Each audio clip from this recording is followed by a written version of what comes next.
ہمارے یہاں سب سے بڑا پرابلم یہ ہے کہ ریگولیشنز نہیں ہیں کسی چیز کے.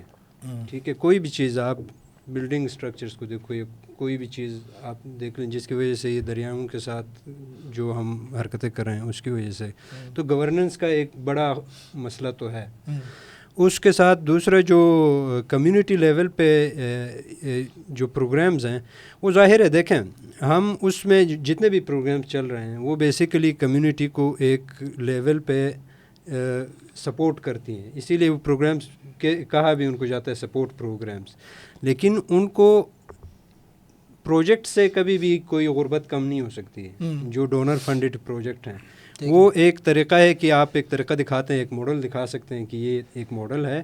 اب اس کو لانگ ٹرم میں سسٹین کر کے سرکار اگر اس کو سپورٹ کرتی ہے اور سرکار اس کو اڈاپٹ کرتی ہے, سکسیزفل اگر اپروچز ہیں, تو لانگ ٹرم پہ لے جا کے اس کو انٹیگریٹ کر کے ہی آپ غربت ختم کر سکتے ہیں.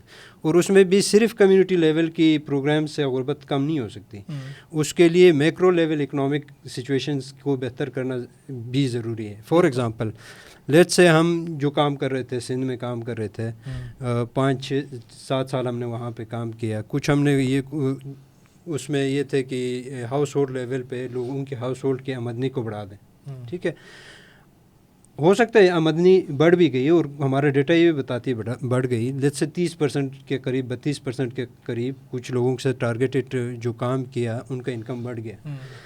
اب آپ ساتھ میں 40% انفلیشن آ رہا ہے, تو بیسیکلی ریئل انکم تو نہیں بڑھا, ریئل انکم نہیں بڑھا.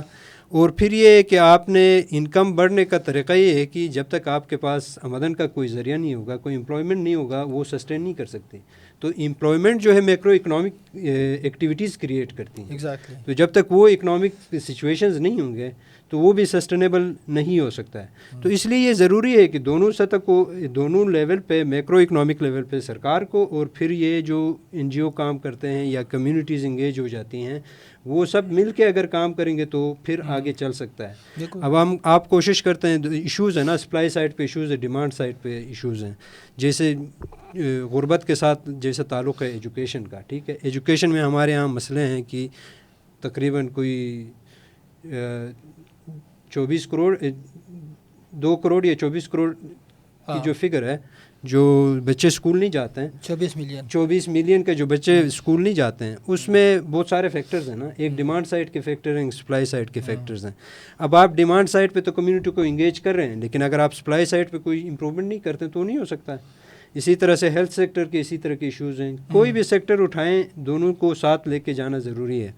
تو اس لیے ایفیکٹیونیس دونوں کا ایک طرف کو بھی کریں گے تو نہیں ہوگا, دوسری طرف پہ بھی فوکس کریں گے نہیں ہوتا. ہمارے یہاں پرابلم ہی ہے, آپ ایک چیز کو فوکس کرتے ہیں, دوسری طرح سپلائی نہیں آتی. ڈیمانڈ چلو آپ نے کریٹ کر دیا, لیکن اس کی سپلائی نہیں ہے تو نہیں ہو سکتی. اب سب سے بڑی جو ایشو ہے, آپ پاکستان میں پاپولیشن کو دیکھیں, جس کے اوپر کوئی مطلب اس طرح کی کنٹرول نہیں ہے جو ہونا چاہیے, جو ہماری اکانومی کے ہمارا قومی فریضہ بن گیا ہے.